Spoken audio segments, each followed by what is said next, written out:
Les 4 accords Toltec, top 10 des leçons que j'ai tirées de ce livre que tu pourras facilement appliquer à ta vie afin d'en tirer les bénéfices et de vivre le bonheur au quotidien. Tout de suite.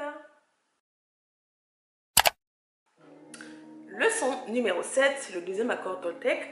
Quoi qu'il arrive, n'en faites pas une affaire personnelle. Et là, franchement, il m'a beaucoup touchée. Et il m'a beaucoup touché également celui-ci. C'est très intéressant. Franchement, il a raison. Hein, il a raison. Parce qu'on a souvent tendance à regarder des choses et puis à le prendre pour nous. Alors que tout le monde a ses problèmes. Tout le monde a ses problèmes en fait. Tout le monde est dans son monde. Tout le monde se bat dans cette vie. On a souvent l'impression que c'est une vendetta. Quand quelque chose arrive, c'est comme s'il y avait une vendetta contre nous-mêmes. Alors que non, en fait, tout le monde s'en fout. Il dit ceci. S'accorder de l'importance, prendre au sérieux ou faire de tout une affaire personnelle, voilà la plus grande manifestation d'égoïsme. Puisque nous partons du principe que tout ce qui nous arrive nous concerne. Au cours de notre éducation, de notre domestication, nous apprenons à tout prendre pour soi. Nous pensons être responsables de tout. Moi, toujours moi. Il dit, vous n'êtes aucunement responsable de ce que font les autres. Les actions dépendent d'eux-mêmes. Leurs actions dépendent d'eux-mêmes. Chacun vit dans son propre rêve, dans son monde. Hein. Dans sa propre tête, chacun est dans un monde totalement différent de celui dans lequel vous vivez. Lorsque nous faisons de tout une affaire personnelle, nous partons du principe que l'autre sait ce qu'il y a dans notre monde et nous essayons de poser notre monde au leur. C'est vraiment passionnant. Hein. Lorsque vous faites une affaire personnelle de ce qui vous arrive, vous vous sentez offensé et votre réaction consiste à défendre vos croyances, ce qui provoque les conflits. Ce que vous pensez, ce que vous ressentez, c'est votre problème, pas le mien. C'est votre façon de voir le monde. Cela ne me touche pas personnellement parce que vous n'êtes pas confronté, vous n'êtes confronté qu'à vous-même, pas à moi. Et je me suis dit juste, waouh, mais c'est trop vrai ça en fait. Hein? Il dit, ce n'est pas ce que je vous dis qui vous blesse, ce sont vos propres plaies intérieures qui réagissent lorsqu'elles sont touchées par mes propos. Vous vous blessez vous-même. Je ne peux en aucune manière prendre vos reproches personnellement. Ce n'est pas que je ne crois pas en vous ou que je ne vous fasse pas confiance, mais je sais que vous voyez le monde avec d'autres yeux que les miens. Avec vos yeux, vous créez toute une scène, tout un film dans votre esprit, dont vous êtes le metteur en scène, le producteur et l'acteur ou l'actrice principale. Tous les autres n'ont que des rôles secondaires, c'est votre film. Vous regardez ce film en fonction des accords que vous avez conclus dans votre vie. Votre point de vue est personnel, c'est votre vérité et celle de personne d'autre. Donc, en tout cas, c'était... Je dis, mais c'est trop vrai ça. Chacun d'entre nous, on a notre vision du monde et souvent on veut faire accepter aux autres notre vision du monde. Et c'est pour ça qu'on a beaucoup de conflits. On a du mal aujourd'hui à s'arrêter, à se dire, ok, soyons d'accord de ne pas être d'accord. Tout simplement, hein, on est d'accord de ne pas être d'accord et puis on peut avancer. On peut être dans un monde où on n'est pas d'accord et puis on avance tranquillement. Il y a d'autres domaines sur lesquels nous sommes d'accord. Donc nous avons tous chacun une paire d'yeux qui voit la vie complètement différemment. Et souvent cela on oublie, ou on ne le comprend pas, ou on ne veut pas l'accepter. Hein, il y a chacun. Et il y a de tout, hein? Il y a différentes raisons, mais c'est ce qui nous crée des problèmes au final et c'est ce qui nous empêche de pleinement vivre la vie dans nos relations parce qu'on veut toujours confronter les autres, on veut toujours faire accepter aux autres la manière dont nous voyons les choses, sauf que ça ne marche pas comme ça et c'est pour ça que nous sommes en conflit perpétuel. Donc il nous dit, si vous voulez régler les conflits, arrêtez de faire une affaire personnelle. Quelqu'un vous fait un commentaire, c'est la manière dont il voit les choses, si vous ne voyez pas les choses de la même manière, ok. On reprend par rapport à l'exemple de la beauté. Quelqu'un vous dit que vous êtes moche. Vous ne prenez pas personnellement. Ah, c'est ton avis. C'est ton avis. Si toi, tu te trouves bien, n'accepte pas ce que l'autre t'a dit. C'est lui, c'est son problème. Il a son set de valeurs à lui. Tu as ton set de valeurs à toi. Quelqu'un vous dit que vous êtes mal vêtu. Ah, ben, c'est sa manière de voir les choses. Lui, il a son sens de fashion, de mode, et vous avez le vôtre. Si vous voulez vous habiller comme vous voulez, vous habillez comme vous voulez, à partir du moment où ça ne vous empêche pas de gagner votre gagne-pain, d'aller au travail, c'est dans les règles pour le travail, parce que le travail, ils ont le droit de mettre un code vestimentaire. À l'école, on a le droit de mettre un code vestimentaire. On ne parle pas de ça, on ne parle pas de ces lieux-là où il y a des codes vestimentaires et nous respectons les règles de l'endroit. Mais on parle par rapport à nous-mêmes, personnellement. Quelqu'un vous dit et tout, je sais pas, dans votre groupe, quelqu'un vous dit que c'était mal habillé. Mais non, c'est la façon de voir les choses. Moi, je me trouve bien. Donc, vous voyez, si on commence à avoir cette vision-là par rapport au quotidien, moi je pense vraiment que il y aura une grande amélioration. Il il y aura vraiment une grande amélioration. Se rappeler que les gens, non seulement ils parlent par rapport à la manière dont ils voient la vie, mais par rapport également aux expériences qu'ils ont eues, aux blessures qu'ils ont eues dans leur enfance, dans leur vie, dans leurs relations. Donc nous, en fait, on analyse toujours le monde par rapport à notre expérience personnelle. Je ne sais plus c'est quelle citation qui dit ça. Il disait que, je ne sais plus c'est qui l'a dit. Il disait qu'on ne voit pas le monde tel qu'il est, mais nous voyons le monde tel que nous sommes. Alors, ne faisons pas une affaire personnelle de toutes choses. Et pour la fin, il dit, au fur et à mesure que vous prendrez l'habitude de cet accord, donc de ne pas faire une affaire personnelle de tout, vous n'aurez plus besoin de faire confiance à ce que les gens disent ou font. Il vous suffira d'avoir confiance en votre capacité à effectuer des choix responsables. Vous n'êtes jamais responsable des actions d'autrui, seulement de vous-même. Lorsque vous comprenez vraiment cela et que vous refusez de prendre quoi que ce soit personnellement, les commentaires et les actions des gens ne peuvent, pour ainsi dire, plus vous blesser. Ok?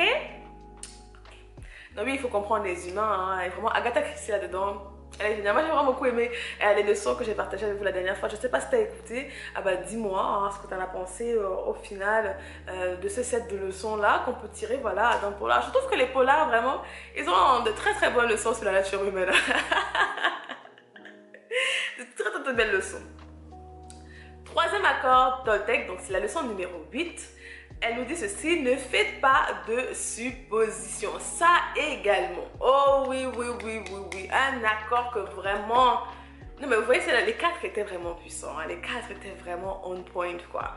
Ne faites pas de suppositions. Ça c'est vraiment quelque chose sur lequel moi je m'entraîne. C'est-à-dire que quelqu'un vous regarde et puis vous dites immédiatement, vous faites votre film dans votre tête. Si me regarde comme ça, c'est... Alors que peut-être c'est pas toi qui regarde, c'est le mur derrière toi qui regarde, c'est la personne à côté de toi qui regarde. Mais tu analyses, voilà, tu te fais ton film à partir de rien. Et dit ceci, nous avons tendance à faire des suppositions à propos de tout. Le problème est que nous croyons ensuite qu'elles sont la vérité. Nous serions prêts à jurer qu'elles sont vraies. Nous, comme on a peur de demander des explications, on prête des intentions à autrui, on fait des suppositions que l'on croit vraies, puis on défend ces suppositions et on donne tort à l'autre. Il vaut toujours mieux poser des questions que de faire des suppositions parce que celles-ci nous programment à souffrir. Faire des suppositions à propos de nos relations est le moyen le plus sûr de s'attirer des problèmes. Et je pense que c'est vraiment dans le domaine des relations que ce problème-là est extrêmement... délétère, parce qu'au final nous sommes en relation, nous sommes avec nos membres de famille ou notre chéri ou voilà, peu importe hein. Et souvent les gens ils vont poser des actions et puis on se fait un film et le problème c'est qu'on ne dit pas les choses après quoi. On se fait un film dans notre coin, on rumine et au final le jour où on décide de parler, bon, on se rend compte que tout notre film était complètement faux, qu'on a souffert intérieurement inutilement. Je pense que beaucoup d'entre nous réglerons nos problèmes à poser des questions. Voilà. Ah ouais, après on est en discussion, à poser des questions tout simplement. Il dit encore ceci. Et nous supposons que tout le monde voit la vie comme nous la voyons. Nous supposons que les autres pensent comme nous pensons, qu'ils ressentent les choses comme nous les ressentons, qu'ils jugent comme nous jugeons. Voilà la supposition la plus importante que font les humains. Et c'est la raison pour laquelle nous craignons d'être nous-mêmes avec les autres, car nous pensons qu'ils vont nous juger, nous maltraiter et nous critiquer comme nous le faisons nous-mêmes. C'est pourquoi avant même que les autres puissent nous rejeter, nous nous sommes déjà rejetés nous-mêmes. Voilà comment fonctionne l'esprit humain. Et je me suis dit, oh là là, vraiment on a besoin d'aide. Hein. Vraiment, il faut s'entraîner par rapport à ça, à tout simplement poser la question. Voilà, sa solution, hein, pour ne pas faire de supposition, quand on voit quelque chose, posons la question. Voilà, il faut poser les questions. Ne pas attendre, voilà, j'ai entendu ça, est-ce que c'est ça? Tout simplement. Et des fois, quand on pose des questions, on se rend compte que l'autre répond naturellement.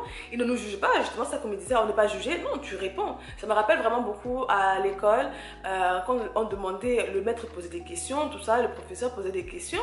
Et au lieu de lever la main, bah, tu as peur de paraître stupide parce que tu as l'impression que ta question sera stupide. Et c'est pas juste dans le monde de l'école. Et à dans le temps, même aujourd'hui, en société, au travail, en réunion et tout, au lieu de poser une question, on se dit que maintenant, tout le monde est super intelligent. Si je pose cette question qui m'a l'air banale, mais que je ne comprends pas, on me croira stupide. Et du coup, tu sors de là complètement ignorant.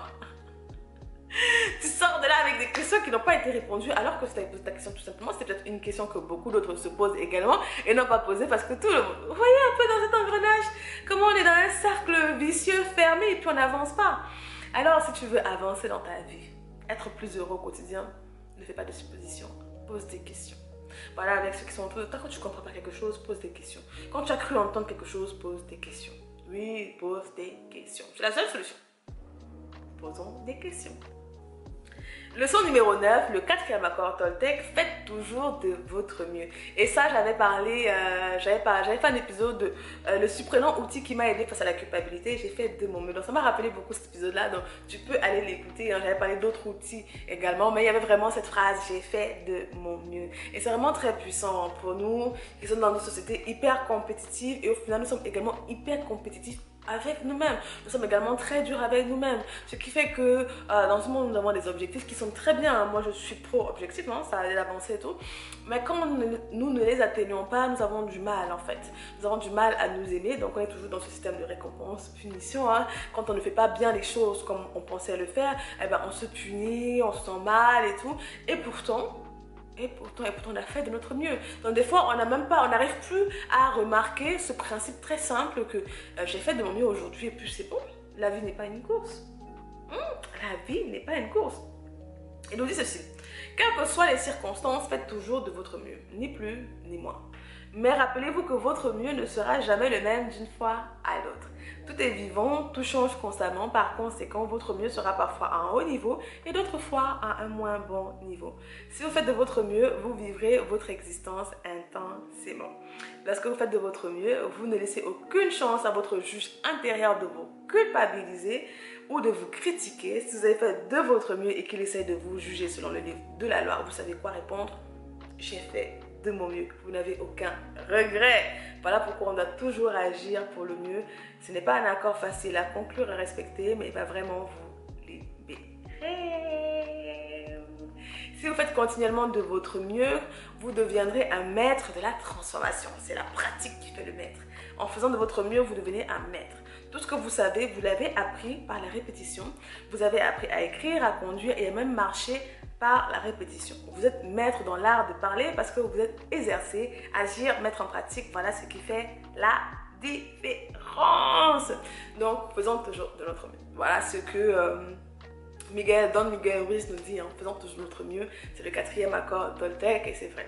Donnons-nous à fond. Voilà, à chaque chose qu'on fait, faisons bien les choses. Et ça me rappelle également l'épisode sur les habitudes mentales que je t'ai partagé il y a quelques temps, où je te disais vraiment le fait de se mettre en position de faire de son mieux au quotidien. La manière dont tu fais une chose, c'est la manière dont tu fais toute chose. C'était une des habitudes mentales que j'avais parlé, la manière dont je le mettais en pratique. Il faut tout bien faire. Ça ne veut pas dire que ce sera parfait, c'est pas la perfection qu'on cherche, mais pendant que tu es en train de faire une chose, donne tout ce que tu as et tu auras fait de ton mieux. Peu importe le résultat de la chose, tu auras fait de ton mieux à cet instant précis. Et c'est cette attitude-là que nous devons avoir envers toute chose. Pendant que tu balais, balais de ton mieux. Pendant que tu cuisines, cuisine de ton mieux. Pendant que tu lis, lis de ton mieux.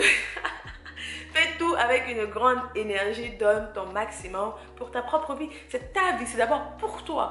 Comme il dit, c'est d'abord toutes ces choses, c'est pour te transformer toi avant de transformer les autres.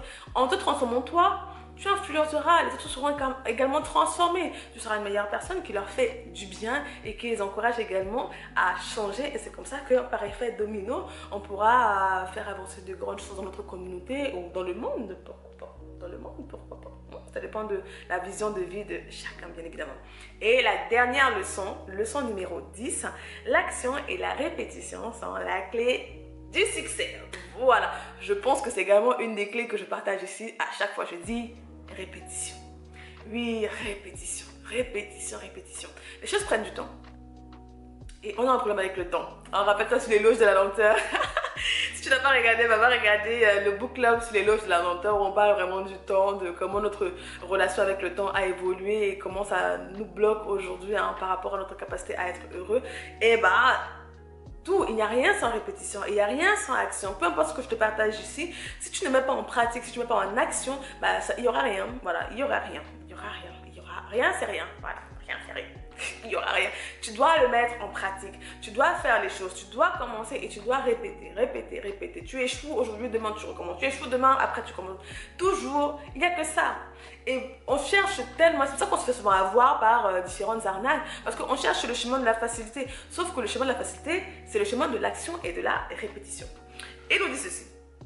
C'est la répétition continuelle de tous ces anciens accords. Dans les accords, en fait, c'était la manière de penser que nous avions qui a fini par diriger notre vie. Par conséquent, vous devez également utiliser la répétition pour adopter les 4 accords Toltec. C'est en mettant en pratique ces nouveaux accords que votre mieux deviendra encore meilleur. C'est la répétition qui fait le maître. Donc, faisons-le. Répétons-le. Donc les accords, c'est un peu comme un contrat qu'on signe. Hein. C'est le nouveau contrat que toi et moi, nous devrons signer. Hein. C'est-à-dire que notre parole soit impeccable, de ne rien faire de toute chose, de ne pas faire de toute chose une affaire personnelle, ne pas faire de suppositions, faire de son mieux. Voilà, faire de son mieux. Toujours de son mieux.